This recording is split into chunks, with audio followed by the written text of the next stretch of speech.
Hello friends, welcome to our YouTube channel friends. In this video I am going to tell you about how to fix no sound problem in your Redmi A5 smartphone. So let's start the video friends. If you are facing these type of problem, go to the settings and you can see here it is sound and vibration.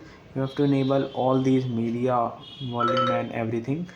Enable vibration and haptics, turned off silent mode. In additional settings you can enable all these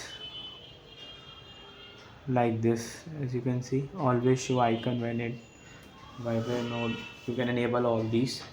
So you have to open it, or you can do software update and restart your device. It will fix your no sound problem. I hope you like this video. If you like this video, then subscribe to our YouTube channel for more helpful tips and tricks videos.